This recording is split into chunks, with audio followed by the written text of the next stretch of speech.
கதிரவன் Manachanallur MLA அவரு open Dhaka பேசியிருப்பாரு. அங்க அவ்வளவு கூட்டம் நிற்கும், கூட்டத்துக்கு முன்னாடியே ரோல்ஸ் ராய்ஸ் கார்லாம் வாங்கணும்னா இங்க இருக்கிறவங்க அத்தனை பேரோட கிட்னியும் நான் எடுக்கணும், அப்பதான் வாங்க முடியும் அப்படின்ற மாதிரி ஒரு ஸ்டேட்மெண்ட்டே கொடுத்திருப்பாரு. அத்தனை மக்களுக்கு முன்னாடி மைக்கு பிடிச்சிட்டு ஒருத்தர் பேசுறாரு அப்படின்னா அவருக்கு எம்எல்ஏன்ற ஒரு பதவி இருக்கு, அந்த அதிகார திமிர்ல தான் இப்படி பேசுறாரு அப்படின்ற ஒரு குற்றச்சாட்டு அவர் மேல எழும்புது. நைட்டா கரூர் போனதுக்கு மிக முக்கியமான காரணமே செந்தில் பாலாஜியை காப்பாற்றணும் தான். ஏன்னா அங்க நடந்த கலவரத்துக்கும் அவருக்கும் கண்டிப்பா ஒரு தொடர்பு இருக்கு. இந்த ஜனவரியில் எல்லாமே முடிவுக்கு வரும், வரக்கூடிய 2026 தேர்தல் வந்து இந்த ஆட்சிக்கு ஒரு முடிவு கட்டும் அப்படிங்கிற ஒரு விஷயத்தை குறிப்பிட்டிருந்தாரு. இந்த ஆட்சிக்கான அந்த கவுண்ட் டவுன் அப்படிங்கிறது ஸ்டார்ட் ஆயிருச்சு. இப்பவே இவங்களுடைய ஆட்சியில கிட்டத்தட்ட 24 லாக்அப் டெத் நடந்திருக்கு. இந்த 24 லாக்அப் டெத் மரணங்களையும் எப்படிலாம் இவங்க பூசி முழுகுனாங்க. ஏன்னா ஊடகங்கள் முழுவதுமா திமுக சார்பு ஊடகங்களா தான் இப்ப செயல்படுது. திமுக செய்யக்கூடிய அந்த ஒரு தவறுகளை கூட நாங்க சுட்டி காட்ட மாட்டோம் அப்படின்னா உங்கள்கிட்ட எங்க இருக்கு இந்த ஊடக ஜனநாயகம் அப்படிங்கிறது எல்லாரும் மக்கள் மத்தியில கேள்வியாகும்.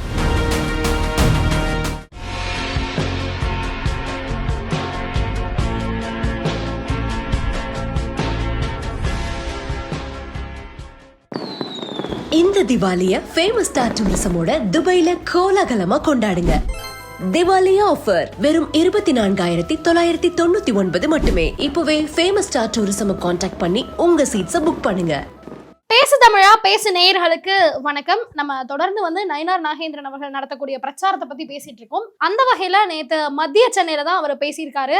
சோ அங்க பல விஷயங்கள் பேசியிருந்தாரு. சென்னைன்னு எடுத்துக்கிட்டோம்னா இதான் தமிழ்நாட்டோட தலைநகரம். தலைநகரமே இவ்வளவு சீர்கேட்டு கிடக்குது, கண்ணுக்கு முன்னாடியே அவ்வளவு தவறுகள் நடக்குது, தலைமைச் செயலகமே இங்கதான் இருக்கு, ஆனாலும் தலைமைச் செயலகத்துல இருக்கிறவங்க கண்டுகொள்ள மாட்டேன்றாங்க அப்படின்ற ஒரு குற்றச்சாட்டோட தான் நேத்து பேசவே ஆரம்பிச்சாருன்னு சொல்லலாம். ஆமா, ஏன் சென்னையை குறிப்பிட்டு பேசுறாருன்னு பார்த்தோம் அப்படின்னா சென்னையில அதிகரிக்கக்கூடிய அந்த போதை பழக்கங்கள் அப்படிங்கிற ஒரு விஷயம் ரொம்ப பெரிதளவுல பேசப்படுது. ஒரு தலைநகரத்துல இப்படிப்பட்ட போதை வசதிகள் அதிகமா கிடைக்குதுங்கிறப்போ எதிர்க்கட்சிகள் ஆபியஸா குற்றம் சாட்ட தான் செய்வாங்க. ஆனா இதை கண்டும் காணாமையும் இந்த 4.5 வருடங்களை ரொம்ப ஈஸியா திமுக காரங்க கடந்து போயிட்டு இருக்காங்க. இது ஆட்சிக்கு ரொம்ப அவப்பெயரை ஏற்படுத்தும் அப்படிங்கிறதையும் குறிப்பிட்டு பேசியிருந்தாரு. இரண்டாவதா பார்த்தோம் அப்படின்னா நேற்று சட்டமன்றத்துல நிறைய அமளி துமளி நடந்ததெல்லாம் பார்த்தோம். பிரதான எதிர்க்கட்சியா இருக்கக்கூடிய அதிமுக நேற்று வெளிநடப்பு செஞ்சிருந்தாங்க. அதற்கு காரணம் என்ன அப்படின்னு பார்த்தோம் அப்படின்னா இந்த கிட்னி திருட்டு விவகாரம் அப்படிங்கிறத நேற்று சட்டசபையில எதிர்க்கட்சி தலைவர் அவர்கள் குறிப்பிட்டு பேசியிருந்தாரு. ஆனா இதை ஆளும் அரசாங்கம் பெரிய அளவுல இதை பற்றி பேசல, அமைச்சர் மட்டும் எந்திரிச்சு விளக்கம் கொடுத்துட்டு போயிட்டாரு அப்படிங்கிற ஒரு விஷயத்தை எடப்பாடி பழனிசாமி அவர்கள் நேற்றைய பத்திரிகையாளர் சந்திப்புல குறிப்பிட்டாரு. இந்த கிட்னி திருட்டு விவகாரம் ரொம்ப பெரிதளவுல பேசப்படுது. ஆனா நேற்று சட்டமன்றத்துல கூட மா சுப்பிரமணியம் அவர்கள் என்ன சொல்றாரு அப்படின்னு பார்த்தோம்னா கிட்னி முறைகேடு அப்படிங்கிற ஒரு விஷயத்தை குறிப்பிட்டு பேசுறாரு. நேற்று மா சுப்பிரமணியம் அவர்கள் 2 மருத்துவமனையில குறிப்பிட்டிருந்தாரு. இந்த 2 மருத்துவமனையுமே யாரோடதுன்னு பார்த்தோம் அப்படின்னா திமுக சார்ந்த நபர்களுடையது அப்படிங்கிறதா பெரிதளவுல பேசப்படுது. ஆனா அதை ஈஸியா கடந்து போயிடுறாங்க திமுக கட்சிக்காரங்க. இதை தான் குறிப்பிட்டு பேசுறாரு எதிர்க்கட்சி தலைவர் எடப்பாடி பழனிசாமி அவர்கள். யாரா இருந்தா என்ன, அவங்க மீது நீங்க நடவடிக்கை எடுத்திருக்கணும் அப்படிங்கிற ஒரு விஷயத்தை குறிப்பிட்டு. ஆனா மா சுப்பிரமணியம் அவர்கள் என்ன சொல்றாரு அப்படின்னு பார்த்தோம்னா இல்ல அந்த ஹாஸ்பிட்டலுக்கு இருக்கக்கூடிய அந்த அறுவை சிகிச்சை முறை அப்படிங்கிற ஒரு விஷயத்தை நாங்க ரத்து செஞ்சிருக்கோம், அதுக்கான அந்த லைசன்ஸை ரத்து செஞ்சிருக்கோம் அப்படிங்கிற ஒரு விஷயத்தை குறிப்பிட்டு பேசுறாரு. லைசன்ஸ் ரத்து செய்யறது மட்டும்தான் இவங்களுடைய கடமையா அப்படின்னு கேட்டோம்னா அது கிடையாது. அதை தாண்டி இவங்க என்ன நடவடிக்கை எடுத்திருக்காங்க அப்படிங்கிறதா நிறைய பேர்கிட்ட கேள்வி எழுகுது. ஏன்னா அந்த கிட்னி திருட்டு விவகாரத்தினால எத்தனை மக்கள் பாதிக்கப்பட்டிருக்காங்க அப்படிங்கிறதா மெயினான விஷயமா பார்க்கப்படுது. இந்த தீபாவளியை ஆலடிப்பட்டியான் ஸ்வீட்ஸோட தித்திக்கும் தீபாவளியா டாம் டூம்னு கொண்டாடுங்க. நேற்று சட்டசபை பத்தி பேசும்போது அதிமுக எம்எல்ஏக்கள் எல்லாருமே கிட்னி ஜாக்கிரதை அப்படின்ற ஒரு பேட்சோட தான் உள்ளேயே போனதை நம்மளால பார்க்க முடிஞ்சது. அந்த வீடியோவும் இது பயங்கரமா வைரல் ஆச்சு. சோ இதுக்கு முன்னாடி மாசு அவர்கள் விளக்கம் ஒண்ணு கொடுத்திருந்தார்ல, அதுக்கு முன்னாடி நம்ம பார்த்தோம் அப்படின்னா கதிரவன் மணச்சநல்லூர் எம்எல்ஏ அவரு ஓப்பன் டாக்கா பேசியிருப்பாரு. அங்க அவ்வளவு கூட்டம் நிற்கும், கூட்டத்துக்கு முன்னாடியே ரோல்ஸ் ராய்ஸ் கார்லாம் வாங்கணும்னா இங்க இருக்கிறவங்க அத்தனை பேரோட கிட்னியும் நான் எடுக்கணும், அப்பதான் வாங்க முடியும் அப்படின்ற மாதிரி ஒரு ஸ்டேட்மெண்ட்டே கொடுத்திருப்பாரு.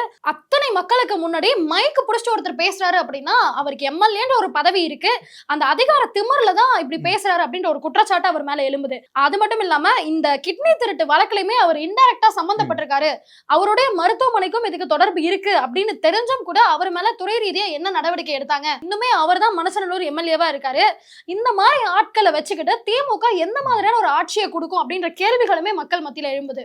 சபாநாயகர் அப்படிங்கிற ஒரு நபர் ஒரு நடுநிலைமையா செயல்படணும். ஆனா சபாநாயகர் அவர்கள் நேற்று இதை அதாவது கிட்னி திருட்டு விவகாரத்தை அதிமுக எழுப்புறதுக்கு முன்னாடி கருப்பு பேட்ச் ஆனது வந்திருந்தாங்க அதிமுக எம்எல்ஏக்கள் எல்லாருமே. ஆனா அதற்கு அப்பா அவர்கள் வந்து அவங்களை இழிவுபடுத்துற விதமா என்ன எல்லாருக்கும் பிபி இருக்கா அப்படிங்கிற ஒரு விஷயத்த கேள்வி எழுப்புறாரு. சபாநாயகர் அப்படிங்கிற ஒரு நபர் வந்து நடுநிலைமையா எந்த கட்சி சாராத ஒரு நபரா செயல்படணும். ஆனா அப்பா அவர்கள் முழுக்க முழுக்க திமுகவுக்கு ஒரு சப்போர்ட் பண்ற விதமா தான் அங்க சட்டமன்றத்துல செயல்படுறாரு.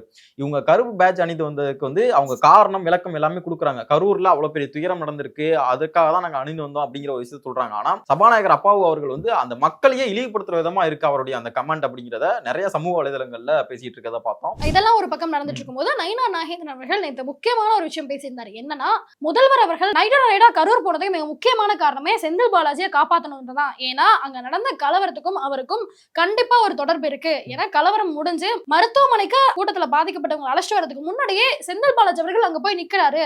எப்படி அவருக்கு தெரிஞ்சது இங்கதான் அந்த ஹாஸ்பிட்டல் இருக்கு, இங்கதான் வருவாங்க அப்படின்னு தகவல் அவருக்கு எப்படி தெரிஞ்சது? அப்போ இது ஒரு ப்ரீ பிளான்டா நடத்தப்பட்ட ஒரு விஷயம் தான். அவரை இதுல இருந்து எப்படியாவது காப்பாற்றணுன்றதுக்காக தான் நைட்டா முதல்வர் அங்க போனாரு. ஏன்னா பலருமே, அண்ணாமலை அவர்கள் உட்பட பலருமே கேட்கிற ஒரு கேள்வி என்னன்னா, கள்ளக்குறிச்சிக்கு போகாத முதல்வருடைய கால்கள் நைட்டா எப்படி கரூருக்கு போனுச்சு அப்படின்ற ஒரு கேள்விதான். ஆனா இப்ப வரைக்குமே அதுக்கு அவங்க சைட்ல இருந்து சரியான எக்ஸ்பிளனேஷனோ பதிலோ கொடுக்கவே இல்லை. இதே நேற்றைய பிரச்சாரத்துல நயனா நாகேந்திரன் அவர்கள் குறிப்பிட்ட ஒரு விஷயம் என்னன்னு பார்த்தோம்னா, சேகர்பாபு அவர்களை ரொம்ப கடுமையா தாக்கி பேசியிருந்தாரு. ஏன்னா வடசென்னையில திமுகவுடைய ஒரு முகமா பார்க்கப்படுற நபர்னு பார்த்தோம்னா சேகர்பாபு அவர்கள் தான். அவர் குறிப்பிட்ட விஷயம் அப்படி என்னன்னு பார்த்தோம் அப்படின்னா, அந்த தூய்மை பணியாளர்களுடைய அந்த போராட்டம், தூய்மை பணியாளர்களை வந்து அடித்து துரத்தி கட்டாயப்படுத்தி தான் சேகர்பாபு அவர்கள் வந்து இங்க இருந்து வெளியேற்றினாரு அப்படிங்கிற ஒரு விஷயத்தை குறிப்பிட்டு பேசுறாரு. சேகர்பாபு அவர்கள் வந்து இந்து சமய அறநிலையத்துறையில என்னென்ன மாதிரியான வேலைகள்லாம் பார்த்துட்டு இருக்காரு அப்படிங்கிற ஒரு விஷயம் எங்களுக்கு தெரியும். இந்த ஜனவரியில் எல்லாமே முடிவுக்கு வரும், வரக்கூடிய 2026 தேர்தல் வந்து இந்த ஆட்சிக்கு ஒரு முடிவு கட்டும் அப்படிங்கிற ஒரு விஷயத்தை குறிப்பிட்டிருந்தாரு. இந்த ஆட்சிக்கான அந்த கவுண்ட் டவுன் அப்படிங்கிறது ஸ்டார்ட் ஆயிருச்சு. இப்பவே இன்னும் ஒரு 171 நாட்கள் தான் இருக்கு. அதுக்கப்புறம் திமுகவுடைய ஆட்சி வந்து முடிவுக்கு வரும் கண்டிப்பா அப்படிங்கிற ஒரு விஷயத்தையும் குறிப்பிட்டு பேசியிருக்காரு. நேற்றைய இந்த மத்திய சென்னை பிரச்சாரத்துல மிக முக்கியமா பார்க்கக்கூடிய டாபிக் என்ன பார்த்தோம்னா, இந்த லாக் அப் டெத் அப்படிங்கிற ஒரு விவகாரத்தை நயனா நாகேந்திரன் அவர்கள் வந்து எடுத்து பேசியிருந்தாரு. திமுக ஆட்சிக்கு வந்து கிட்டத்தட்ட 4.5 வருடங்கள்ல 24 லாக்அப் டெத் நடந்திருக்கு அப்படிங்கிற ஒரு விஷயத்த பேசியிருந்தாரு. நம்ம எல்லாருக்குமே தெரிஞ்ச ஒரு விஷயம் தான் இந்த திருப்புவனம் அஜித் அவருடைய அந்த இல்லீகல் லாக்அப் டெத் அப்படிங்கிற ஒரு விஷயம். ஸோ அதையுமே நிறைய இடங்கள்ல அவர் குறிப்பிட்டு பேசியிருந்ததா பார்க்க முடிஞ்சு. ஸோ இந்த லாக்அப் டெத் அப்படிங்கிற ஒரு விஷயம் வந்து ரொம்ப கொடுமையான ஒரு விஷயம். அதிமுக ஆட்சி காலங்களில் லாக்அப் டெத் மரணங்கள் நடந்ததுக்கு திமுக சார்பா எப்படியெல்லாம் போராட்டம் நடத்தினாங்க, எப்படியெல்லாம் கண்ணீர் வடிச்சாங்க அப்படிங்கிறத நம்மளால பார்க்க முடிஞ்சு. ஆனா இவங்களுடைய ஆட்சியில கிட்டத்தட்ட 24 லாக்அப் டெத் நடந்திருக்கு. இந்த 24 லாக்அப் டெத் மரணங்களையும் எப்படியெல்லாம் இவங்க பூசி முழுகினாங்க, ஊடகங்கள்ல எப்படி வெளியில வரக்கூடாது அப்படிங்கிறதுல எவ்வளவு கவனமா இருந்தாங்க அப்படிங்கிறத நம்மளால வெட்ட வெளிச்சமா பார்க்க முடியுது. இந்த 24 லாக்அப் டெத் நடந்ததா அப்படின்னு பெரிய மக்கள் கிட்ட கேட்கிற லெவலுக்கு தான் இந்த ஊடகங்களை உங்க கைக்குள்ள வச்சிருக்காங்க அப்படின்னா நம்மளால பார்க்க முடியுது. ஏன்னா இந்த லாக்டவுன் காலங்கள்ல ஜெயராஜ் பெனிக்ஸ் அவங்களுடைய லாக்அப் டெத் தான் ரொம்ப பரவலா பேசப்பட்டுச்சு. கனிமொழி அவர்கள் வந்து மாஸ்கே ஒண்ணு போட்டிருந்தாங்க, ஜெயராஜ் பெனிக்ஸ், ஜஸ்டிஸ் ஃபார் ஜெயராஜ் பெனிக்ஸ்னு போட்டு அவங்க வீட்டுக்கு போனாங்க. உதயநிதி அவர்கள் போயிருந்தாரு, ஸ்டாலின் அவர்கள் போயிருந்தாரு. அவங்க எல்லாம் கருப்பு சட்டை போட்டு போர்கொடி தூக்குனதுலாம் நம்மளால பார்க்க முடிஞ்சது. இப்போ மடப்புறம்ல அந்த அஜித் குமாரோடைய மரணம் நடந்திருக்கு. இத்தனை நாட்கள் ஏன் முதல்வர் போகலன்னு அத்தனை கேள்விகள் கேட்ட பிறகு போன் பண்ணி சாரிமா அப்படின்றாரு. நீங்க எதிர்கட்சியா இருக்கும்போது ஒரு விஷயம் நடந்தா அதை பிரதானமா எதுக்குற நீங்க, உங்க ஆட்சியில ஒரு விஷயம் நடந்தா ஏன் நேர்ல போய் கூட பார்க்க மாட்டேன்றீங்க அப்படின்ற ஒரு அதிருப்தி மக்கள் மத்தியில இருக்கு. இந்த ஒரு விஷயம் மட்டும்தான் நம்ம எல்லாருக்குமே பரவலா தெரியும், லாக்அப் டெத் நடந்தது அப்படின்ட்டு. இதுக்கு முன்னாடி இந்த 24 மரணங்கள் நடந்திருக்குன்னா மக்கள் கிட்ட போய் கேட்டோம் அப்படின்னா, ஓ அப்படியா எங்களுக்கு தெரியாதுங்க அப்படின்னு சொல்ற அளவுக்கு தான் இருக்கு. ஏன்னா ஊடகங்கள் முழுவதுமா திமுக சார்பு ஊடகங்களா தான் இப்ப செயல்படுது. அதிமுக காலத்துல என்ன நடந்தாலும் சொல்லிட்டு இருந்த ஊடகங்கள் இப்ப திமுக எதெல்லாம் சொல்லலாம் அப்படின்றாங்களோ அதை மட்டும் தான் சொல்றாங்க.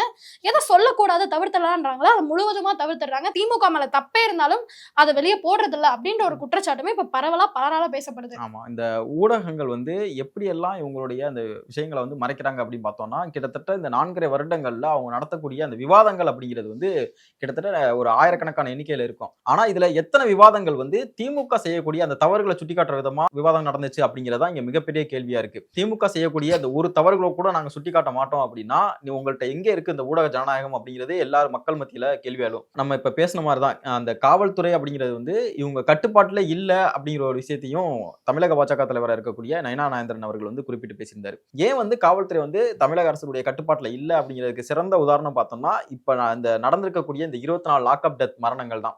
இவங்க ஃபர்ஸ்ட் லாக்அப் டெத் மரணம் நடக்கும்போதே அந்த துறை ரீதியான நடவடிக்கை எடுத்திருந்தாங்க அப்படின்னா இன்னைக்கு இந்த 24 மரணங்கள் அப்படிங்கிற ஒரு விஷயமே நடந்திருக்காது. ஸோ எத்தனை அப்பாவி உயிர்கள் போயிருக்கு இருக்கு அப்படிங்கிறதே நம்மளால கணக்கெடுத்து பார்க்க முடியல. ஸோ யாருக்குமே அந்த உயிரை பறிக்கிறது அப்படிங்கிற அந்த அதிகாரம் கிடையாது. ஸோ காவல்துறைக்கு மட்டும் என்ன தனியான அதிகாரம் கொடுத்திருக்காங்களா அப்படிங்கிற ஒரு கேள்வியும் மக்கள் மத்தியில எழுது. அடுத்து பார்த்தோம் அப்படின்னா குழந்தைங்க கூட வெளியே சுதந்திரமா நடமாட முடியல. இப்ப பெண்கள் மீதான வன்கொடுமை, அதுவும் குழந்தைகள் மீதான பாலியல் வன்கொடுமைன்றது தொடர்ந்து அதிகரிச்சுட்டே இருக்கு அப்படின்ற ஒரு விஷயத்தையுமே சொல்லியிருந்தாங்க. அதுக்கேற்ற மாதிரிதான் பல செய்திகள் தினமுமே நியூஸ் எடுத்து பார்த்தோம்னா, ஸ்கூல்ல படிக்கக்கூடிய குழந்தைங்களுக்கு பாலியல் தொந்தரவு ஆசிரியரே கொடுக்குறாங்க, உறவினர்களே கொடுக்குறாங்க அப்படின்ற மாதிரியான குற்றச்சாட்டுகள் தொடர்ந்து நடந்துட்டு இருக்கு. சோ இதுக்கெல்லாம் முன்னாடி நம்முடைய முதல்வர் என்ன சொல்லியிருந்தாருன்னா, காவல்துறை இனிமே நேரடி என்னோட கட்டுப்பாட்டுக்குள்ள வரும் அப்படின்ற ஒரு விஷயத்த சொல்லியிருந்தாரு. அப்போ முதல்வருடைய நேரடி கட்டுப்பாட்டுல இருக்கக்கூடிய காவல்துறை இதெல்லாம் கை கட்டி வேடிக்கை தான் பாக்குதா அப்படின்ற ஒரு கேள்வி எழுப்புற வகையில பேசியிருந்தாரு. ஆரம்பத்துல இருந்தே அதான் சொல்றாரு, காவல்துறை வந்து என்னுடைய நேரடி கட்டுப்பாட்டுல இருக்கும், சட்ட ஒழுங்கு என்னோட நேரடி கட்டுப்பாட்டுல இருக்கும் அப்படின்னு. அவருடைய நேரடி கட்டுப்பாட்டுல இருந்து தான் இவ்வளவு சட்ட ஒழுங்கு பிரச்சனைகள் நிறைய ஏற்பட்டிருக்கதை பார்க்க முடியுது.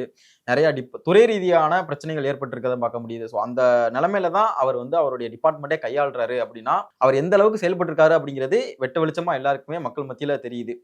இப்படி பல விஷயங்கள் ஆளும் கட்சியும் சரி முதல்வரையும் சரி கேள்வி கேட்கிற மாதிரி தான் பேசியிருந்தாரு. சோ இன்னையில இருந்து தீபாவளி வரைக்குமே வந்து இந்த பிரச்சாரத்துக்கு ஒரு சின்ன கேப் கொடுத்திருக்காங்க. மறுபடியும் பிரச்சாரம் ஆரம்பிச்ச பிறகு அப்போ நயினார் அவர்கள் என்னெல்லாம் பேசுறாரு அப்படின்றத அப்ப பார்க்கலாம். நன்றி.